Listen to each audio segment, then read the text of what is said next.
सोने से पहले इसने अपने गनूदगी में लेटे शोहर को मुखातब किया। सुने फजर में उठाऊं आपको। उसने नींद में डूबी आंखें खोल ली और थोड़े कड़वे लहजे में बोला, तुमको कितनी दफ़ा कहा है, मैं नींद से नहीं उठ पाता फजर में। सारा दिन का थका हारा होता हूँ। वो इसे देखते हुए बोली, पर नमाज तो फ़र्ज़ है।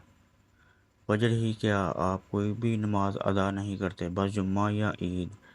इसकी बात सुनकर वो झुंझलाकर बिस्तर पर बैठ गया और कहा, देखो तबस्सुम, तुम नमाज पढ़ती हो, मैं कभी नहीं टोकता, मगर ये बार बार मुझे मत लेक्चर दिया करो।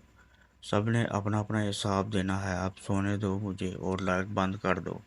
वो फिर बिस्तर पर लेट गया। अच्छा सुने, इसके फिर पुकारने पर इसका ज़बत जवाब दे गया। तबस्सुम, एक बार कह दिया तो क्यों वो बहस कर रही हो बार बार। वो कुछ देर के तवक्कुफ के बाद बोली, नमाज का नहीं कह रही, दूसरी बात है क्या। से समझ नहीं आ रही थी वह अब क्या पूछना चाह रही है। मुझे कल पैसों की ज़रूरत है, जो आपने दिए सब ख़त्म हो गए। सब ख़त्म हो गए। इसके लहजे में बुला की हैरत थी। खुदा की बंदी, ऐसे कहाँ खर्च किए पैसे। अभी आधा महीना बाकी है तनख्वाह मिलने को, और तुमने महीने भर का बजट अभी से ख़त्म कर दिया। मैं आपको हिसाब नहीं देना चाहती, बस हो गए खर्च। कल बंदोबस्त कर दीजिएगा पैसों का। इसकी बात पर इसके तन बदन में आग लग गई। क्यों हिसाब नहीं देना चाहती? पैसा क्या दरख्तों पर लगा है जो तोड़ ले बंदा? ऐसा तो आज तक तुमने नहीं किया, फिर इस बार? कुछ भी हो, मुझे सारा हिसाब चाहिए। अभी इसका चेहरा बता रहा था वो सख्त गुस्से में है। इसकी बात पर वो मुस्कुरा दी। वो हैरत से इसे देख रहा था। तुम हंस रही हो, मजाक है क्या ये?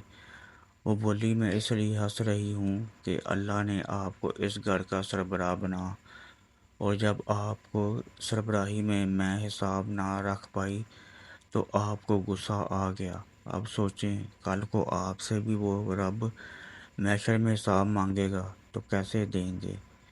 आपका मेरा हिसाब तो चंद हज़ार रुपयों का है, पर बंदे और रब का तो पूरी ज़िंदगी की एक एक नेमत का है, जिसकी कोई कीमत नहीं, कोई बदल नहीं। वो जैसे सुन हुआ ऐसे सुन रहा था। वो फिर बोली, मैंने तो आपको मज़े से कह दिया मेरे पास हिसाब नहीं, पर क्या आप इस बड़े दिन इस रब के सामने ये कह सकेंगे जिस दिन बड़े बड़े बादशाह इसके सामने कांप रहे होंगे?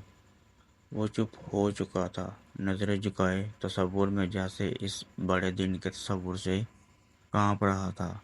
आप फिक्र ना करें, हर महीने की तरह इस बार भी पूरा हो जाएगा। कहीं खर्च नहीं हुए पैसे। ये तो बस इसलिए कहा है कि इसने बात अधूरी छोड़ दी।